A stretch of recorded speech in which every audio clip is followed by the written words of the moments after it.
Welcome to PUC tutorial of commerce. ನಾನು ನಿಮ್ಮ ನೆಚ್ಚಿನ ನವೀನ್ ಎಸ್. ಇವತ್ತು profit and loss appropriation account ಅಕೌಂಟೆನ್ಸಿಗೆ ಸಂಬಂಧಪಟ್ಟ ಹಾಗೆ ಡಿಸ್ಕಸನ್ನು ಮಾಡೋಣ. ಅದಕ್ಕೂ ಮೊದಲು ನಮ್ಮ PUC tutorial of commerce YouTube ಚಾನಲ್ಗೆ ಯಾರು ಸಬ್ಸ್ಕ್ರೈಬ್ ಆಗಿಲ್ಲೋ ದಯವಿಟ್ಟು ನಮ್ಮ ಯೂಟ್ಯೂಬ್ ಚಾನಲ್ಗೆ ಸಬ್ಸ್ಕ್ರೈಬ್ ಆಗಿ. ಬನ್ನಿ ಕ್ಲಾಸ್ ಸ್ಟಾರ್ಟ್ ಮಾಡೋಣ. Arun and Varun are the partners, started business on 1st April 2019.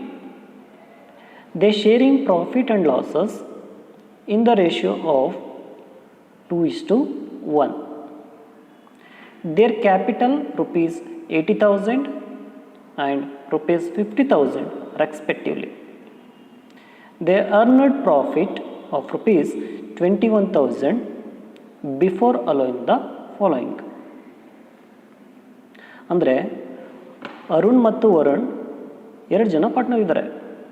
ಅವರು 1st ಏಪ್ರಿಲ್ 2019 ಒಂದು ಬಿಸ್ನೆಸ್ಸನ್ನು ಸ್ಟಾರ್ಟ್ ಮಾಡ್ತಾರೆ, ಪಾರ್ಟ್ನರ್ಶಿಪ್ ಫರ್ಮನ್ನು ಸ್ಟಾರ್ಟ್ ಮಾಡ್ತಾಯಿದ್ದಾರೆ. ಅದರ ಜೊತೆಗೆ ಆ ಬಿಸ್ನೆಸ್ಸಿಂದ ಬರುವಂಥ ಲಾಭ ಮತ್ತು ನಷ್ಟವನ್ನು 2:1 2:1 ಅನುಪಾತದಲ್ಲಿ ಹಂಚ್ಕೊಳ್ತಾರಂತೆ. ಅವರು ಬಿಸ್ನೆಸ್ಸನ್ನು ಸ್ಟಾರ್ಟ್ ಮಾಡಬೇಕಾದ್ರೆ 80,000 ಮತ್ತು 50,000 80,000 ಆ್ಯಂಡ್ 50,000 ಕ್ಯಾಪಿಟಲ್ ಬಂಡವಾಳವನ್ನು ಹೂಡಿದ್ದಾರೆ.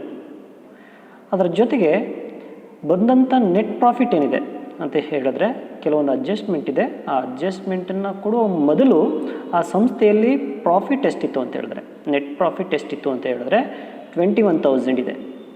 ಹಾಗಾದರೆ ಅದಕ್ಕೂ 21,000 ಬರೋ ಮೊದಲು ಓಕೆ ಯಾವುದೆಲ್ಲ ಅಡ್ಜಸ್ಟ್ಮೆಂಟ್ ಇತ್ತು ಅನ್ನೋದ್ರ ಬಗ್ಗೆ ನೋಡ್ಕೊಂಡು ಹೋಗೋಣ. ಒಂದು, interest on capital at 10% per annum. 2, interest on drawing Arun rupees 2,000, Varun rupees 1,000. 3ನೇದು, annual salary to Arun rupees 3,000 per annum. 4, commission to Varun rupees 2,000 per annum. Next 2 ನಾನು ರೆಡ್ ಇದರಲ್ಲಿ ತೋರಿಸಿದ್ದೀನಿ. ಅದು drawings Arun rupees 20,000 and Varun rupees 10,000. Next, interest on drawing at 10% per annum.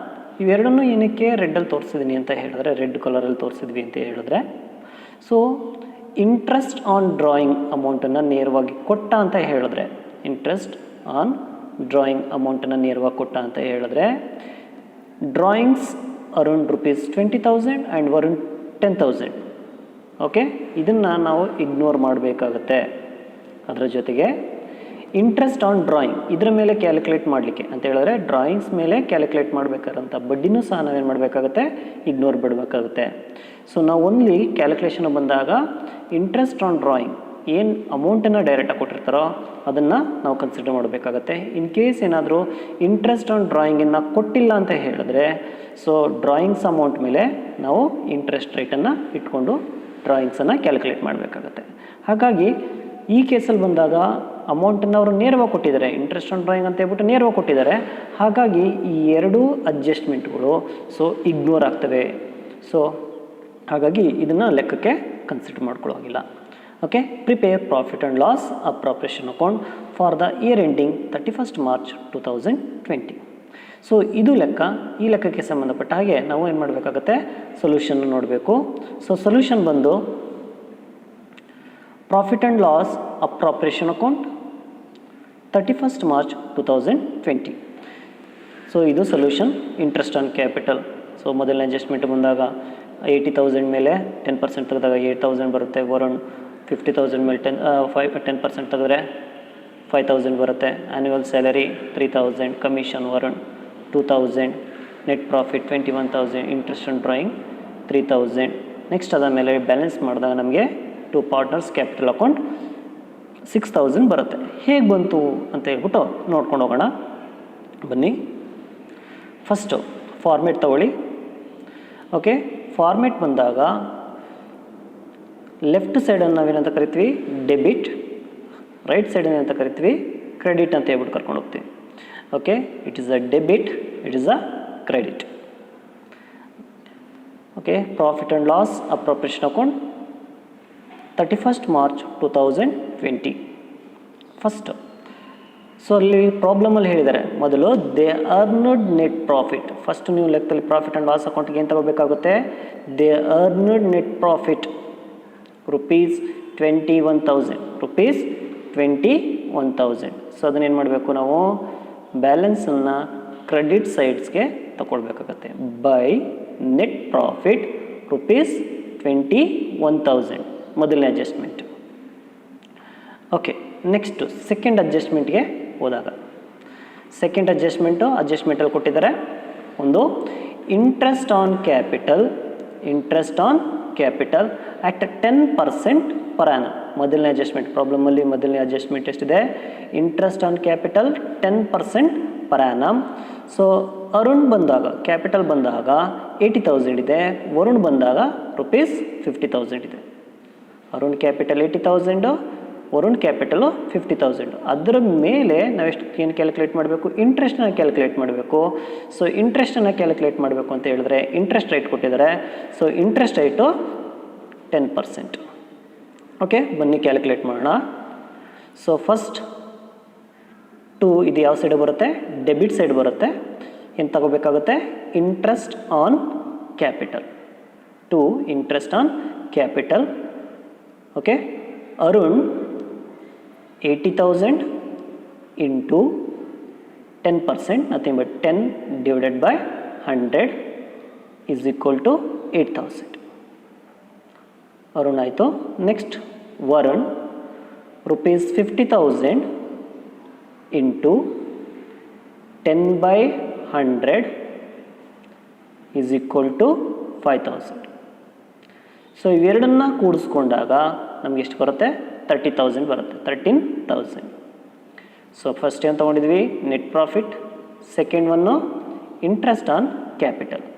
So ಇಲ್ಲಿ interest capital ತೊಗೊಳ್ತೀವಿ, ಆದರೆ ಕ್ಯಾಪಿಟಲ್ನ ತೊಗೊಳ್ಳಿಕ್ಕೆ ಬರಲ್ಲ. ಏನಕ್ಕೆ ಅಂತ ಹೇಳಿದ್ರೆ, ಸೊ ಕ್ಯಾಪಿಟಲು ಪಾರ್ಟ್ನರ್ಸ್ ಕ್ಯಾಪಿಟಲ್ ಅಕೌಂಟ್ಗೆ ಹೋಗುತ್ತೆ. ಹಾಗಾಗಿ ಇದನ್ನು ನಾವೇನು ಮಾಡಲಿಕ್ಕೆ ಬರಲ್ಲ, ಲೆಕ್ಕದಲ್ಲಿ ಪ್ರಾಫಿಟ್ ಆ್ಯಂಡ್ ಲಾಸ್ ಅಕೌಂಟಲ್ಲಿ ಕನ್ಸಿಡರ್ ಮಾಡಲಿಕ್ಕೆ ಬರಲ್ಲ. ನೆಕ್ಸ್ಟು ಎರಡನೇ ಅಡ್ಜಸ್ಟ್ಮೆಂಟ್ ಯಾವುದು? Interest on drawing Arun rupees 2,000, Varun rupees 1,000. Interest on drawing Arun 2,000, Varun 1,000. So next first ಏನು ತೊಗೊಂಡಿದ್ದು? Net profit rupees 21,000, interest on capital 8,000 and 5,000. So ಎಷ್ಟಾಯಿತು ಟೋಟಲಾಗಿ? 13,000. ನೆಕ್ಸ್ಟು ಮೂರನೇ ಅಡ್ಜಸ್ಟ್ಮೆಂಟು ಕ್ರೆಡಿಟ್ ಸೈಡ್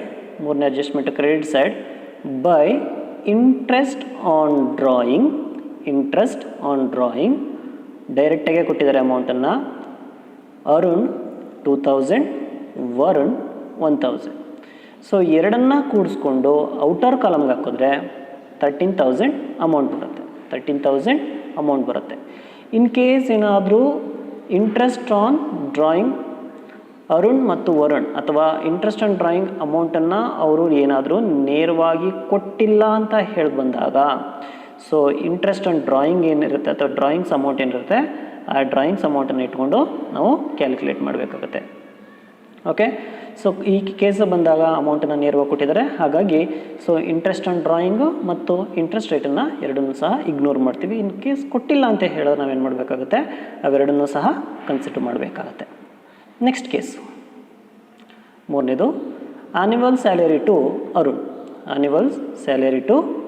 ಮೂರನೇ ಅಡ್ಜಸ್ಟ್ಮೆಂಟ್ ಸಿ ಅಡ್ಜಸ್ಟ್ಮೆಂಟ್ ನೋಡಿದಾಗ annual salary to Arun rupees 3,000 per annum. Nothing but annually, ವಾರ್ಷಿಕವಾಗಿ ಅಂತ ಹೇಳ್ಬಿಟ್ಟು ಕರ್ಕೊಂಡು ಹೋಗ್ತೀವಿ. ಅವನ ಸಂಬಳ ಎಷ್ಟಿದೆ, ವರ್ಷಕ್ಕೆ ಎಷ್ಟು ಸಂಬಳ ಕೊಡ್ತಾ ಇದ್ದೀವಿ? 3,000 ಕೊಡ್ತಾ ಇದ್ದೀವಿ. ಇದು ಡೆಬಿಟ್ ಸೈಡ್ಗೆ ಬರುತ್ತೆ. To annual salary to Arun rupees 3,000.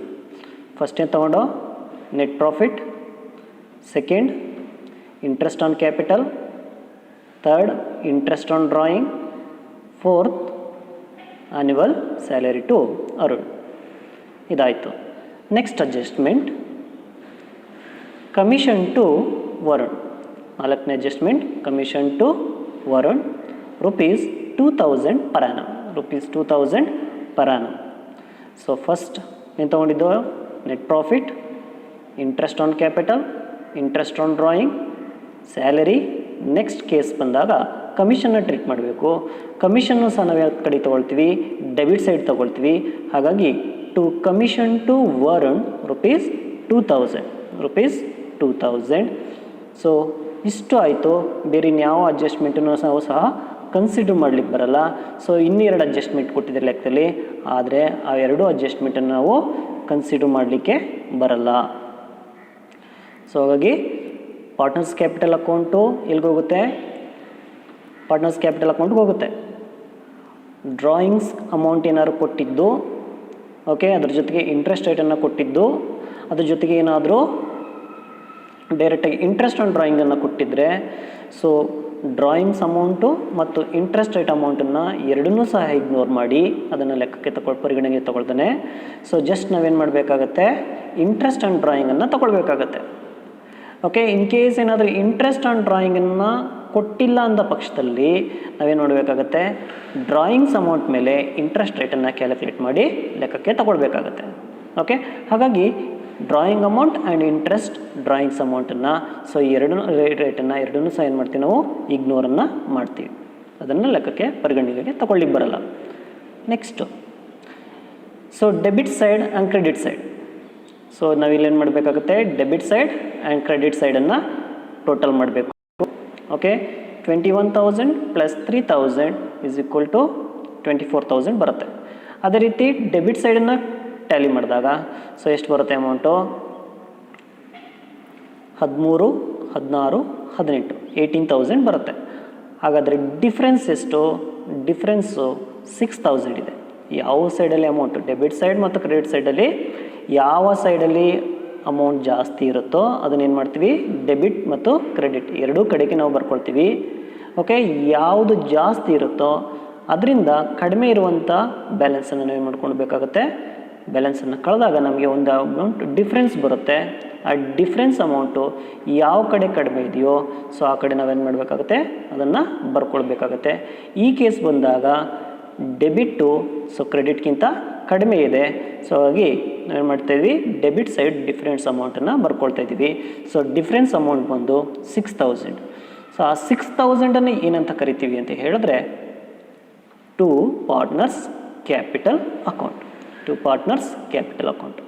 ಇದನ್ನು ಎಲ್ಲಿ ಟ್ರಾನ್ಸ್ಫರ್ ಮಾಡ್ತೀವಿ ಅಂತ ಹೇಳಿದ್ರೆ, to transfer profit and loss account to capital account, ಅಲ್ಲಿಗೆ ಟ್ರಾನ್ಸ್ಫರ್ ಮಾಡ್ತೀವಿ. ಅದ್ರ ಜೊತೆಗೆ ಕೊನೆಗೆ ಏನು ಮಾಡಬೇಕು ಅಂತ ಹೇಳಿದ್ರೆ, ಅವರು ರೇಷು ಬರುವಂಥ ಲಾಭ ಮತ್ತು ನಷ್ಟ, ಇಲ್ಲಿ 6,000 ಪ್ರಾಫಿಟ್ ಆಗಿದೆ, ಆ ಪ್ರಾಫಿಟನ್ನು ಏನು ಮಾಡಬೇಕಂತೆ, ಸೊ ಇರುವಂಥ ರೇಷಿಯೋ ಏನಿದೆ 2:1 ರೇಷಿಯೋ ಏನಿತ್ತು ಆ ರೇಷಿಯೋ ಪ್ರಕಾರ ಹಂಚ್ಕೊಳ್ಬೇಕು. ಹಾಗಾಗಿ ಅರುಣ್ಗೆ 6,000 ಇಂಟು 2/3 ಅಂತ ಹೇಳಿದಾಗ 4,000 ಬರುತ್ತೆ.